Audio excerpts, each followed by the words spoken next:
ಈ ಗ್ಯಾರಂಟಿಗಳು ನಮ್ಮ ಸರ್ಕಾರದ ಜನಪರ ನಿಲುವುಗಳಿಂದ ನಾವು ಈ ಬಾರಿ 22ಕ್ಕೂ ಹೆಚ್ಚು ಸ್ಥಾನ ಗೆಲ್ಲೋ ಭರವಸೆ ನಮ್ಮಲ್ಲಿ ಖಂಡಿತವೂ ಇದ್ದೇ ಇದೆ. ಉಳಿದ ವರ್ಗದವರಿಗೆ ಇದು ಆಶಾದೀಪ ಆಗಿದೆ. ಈ ನಿಟ್ಟಿನಲ್ಲಿ ನಾವು ನಾಳೆ ಚಿಂತಾಮಣಿಯಲ್ಲಿ ಮಾನ್ಯ ಮುಖ್ಯಮಂತ್ರಿಗಳು, ಗೃಹ ಸಚಿವರು ಚಿಂತಾಮಣಿಯಲ್ಲಿ ಬೃಹತ್ತಾದ ಗ್ಯಾರಂಟಿ ಯೋಜನೆಯ ಒಂದು ಯಶಸ್ವಿ ಮೀಟನ್ನು ಮಾಡ್ತಿದ್ದೀವಿ. ಮತ್ತು ಅಲ್ಲೇ ಒಂದು ಪೆರೇಸಂದ್ರ ಸ್ಟೇಷನ್ ಉದ್ಘಾಟನೆನ ಅಲ್ಲಿಂದಲೇ ಮಾನ್ಯ ಮುಖ್ಯಮಂತ್ರಿಗಳು, ಹೋಮ್ ಮಿನಿಸ್ಟರ್ ಕೈಯಲ್ಲಿ ನಾವು ಉದ್ಘಾಟನೆ ಮಾಡಿಸ್ತಿದ್ವಿ. ಖಂಡಿತವಾಗೂ ಈ ಗ್ಯಾರಂಟಿಗಳು ನಮ್ಮ ಸರ್ಕಾರದ ಜನಪರ ನಿಲುವುಗಳಿಂದ ನಾವು ಈ ಬಾರಿ 22ಕ್ಕೂ ಹೆಚ್ಚು ಸ್ಥಾನ ಗೆಲ್ಲೋ ಭರವಸೆ ನಮ್ಮಲ್ಲಿ ಖಂಡಿತವಾಗೂ ಇದ್ದೇ ಇದೆ. ಸರ್, ಟಿಕೆಟ್ ಘೋಷಣೆ ವಿಚಾರ ಎಲ್ಲರಿಗೂ ಬಂದಿದೆ. ಚಿಕ್ಕಬಳ್ಳಾಪುರ ಸರ್, ಚಿಕ್ಕಬಳ್ಳಾಪುರದಲ್ಲಿ ನಡೀತಿದೆ. ನಾನು ಪ್ರತಿಯೊಂದು ವಿಚಾರದಲ್ಲೂ ಸ್ಪಷ್ಟವಾಗಿ ಹೇಳ ಬಯಸ್ತೇನೆ. ನಾನೂ ಸೇರಿದಂತೆ, ನಮ್ಮ ಸಚಿವರು ಸೇರಿದಂತೆ ಪಕ್ಷ ನಿಷ್ಠೆ ನಮ್ಮದು. ಪಕ್ಷ ಏನು ಹೇಳಿದ್ರೆ ಅದು ನಾವು ಕೇಳ್ತೀವಿ.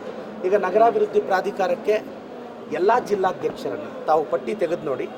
ಜಿಲ್ಲಾಧ್ಯಕ್ಷರು ಯಾರು 5 ವರ್ಷಕ್ಕಿಂತ ಹೆಚ್ಚಾಗಿ ಜಿಲ್ಲಾಧ್ಯಕ್ಷರಾಗಿದ್ದರು ಅವ್ರಿಗೆಲ್ಲ ನಾವು ಬೋರ್ಡ್ ಕೊಡಬೇಕಾಗಿತ್ತು. ಕಾರಣಾಂತರಗಳಿಂದ ಡಿಲೇ ಆಯಿತು. ಅದಕ್ಕೆ ಎಲ್ಲ ಪ್ರಾಧಿಕಾರಗಳಲ್ಲಿ ನಾವು ಜಿಲ್ಲಾಧ್ಯಕ್ಷರನ್ನೇ ಕೂರಿಸಿದ್ದೀವಿ.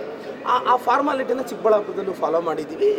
ಗೌರಿಬಿದನೂರು ಮೂಲವಾದಂಥ ಕೇಶವರೆಡ್ಡಿಯವರು ಕಷ್ಟದಲ್ಲಿ ಪಾರ್ಟಿ ನಡೆಸಿದ್ದಾರೆ, ಮೀಟಿಂಗ್ ಮಾಡಿದ್ದಾರೆ, ಟಫ್ ಟೈಮಲ್ಲಿ ಪಾರ್ಟಿ ನಡೆಸಿದ್ದಾರೆ. ಅವ್ರಿಗೆ ಪ್ರಾತಿನಿಧ್ಯ ಕೊಟ್ಟಿದ್ದೀವಿ. ಸರ್, ನಿನ್ನೆ ಮಾಜಿ ಸಚಿವರು ಸುಧಾಕರ್ ಅವರು ಅದು ಇದೇ ವಿಚಾರವಾಗಿ ಮಾತಾಡ್ತಾರೆ. ಈ ಚಿಕ್ಕಬಳ್ಳಾಪುರ ಕೂಡ ಅಧ್ಯಕ್ಷರು ಮಾಡಿದ್ದಾರೆ. ಇಲ್ಲಿ ಕಾಂಗ್ರೆಸ್ ಇಲ್ಲ ಅನ್ನೋಂಥ ನೋಡಿ, ನಮ್ಮ ಚಿಕ್ಕಬಳ್ಳಾಪುರದ ಸ್ಥಳೀಯ ಕಾಂಗ್ರೆಸ್ ಮುಖಂಡರು ತುಂಬ ಎಫಿಷಿಯೆಂಟ್ ಇದ್ದಾರೆ.